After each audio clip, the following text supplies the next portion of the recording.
আমি বুঝি না এগুলা কি শুধু আমার সাথেই ঘটে নাকি আমি জানি না। কিছু মানুষ আছে বুঝছো, আসে কেন আমার দেখে এ ধরনের কথা কয় আমি জানি না। বলে একটু এই দোয়াটা পড়লেন বা এই কাজটা করেন, এটা কি জানেন এটা পড়লে অনেক ভালো হয়, আপনার মনের ইচ্ছে পূরণ হবে, বা একটু 5 ওয়াক্ত নামাজ পড়েন, এইভাবে পড়বেন, শিখাই দেয় আমারে। তখন আমার মনে হয় কি আমি দিন দুনিয়ার কিছুই জানি না। হ্যাঁ, মানুষের কাছ থেকে শেখা ভালো, সবাই যে সব কিছু জানে তা কিন্তু না, আমি যে সব কিছু জানি তাও না।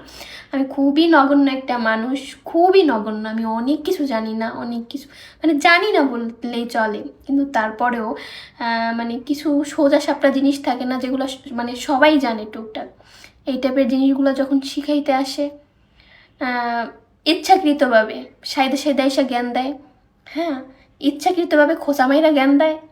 ওইগুলান যখন মানে আমি চুপচাপ একদম মানে ওই যে জানি না আকাশ থেকে টপ করে মাটিতে পড়ছে এরকম একটা ব্যক্তির মতো শুনি, তখন মনে মনে এত এত হাসি পায়, আমার মাঝে মাঝে দুঃখ ওঠে। হয় কিনলে গিয়ে এরকমটা আমার সাথেই ঘটে, মুই বুঝি না।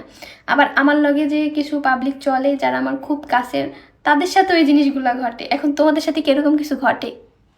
এরকম কি কোনো ব্যক্তি আছে যে সাইদে সাইদে এসে তোমাদের জ্ঞান দেয়, মানে ইচ্ছাকৃতভাবে তোমাদের খোসামাইরা জ্ঞান দেয়? এরকম পাবলিক আছে? থাকলে একটু কমেন্টে জানাইও, তাদের কি করা উচিত সেইটাও একটু কমেন্টে বইলা যাইও।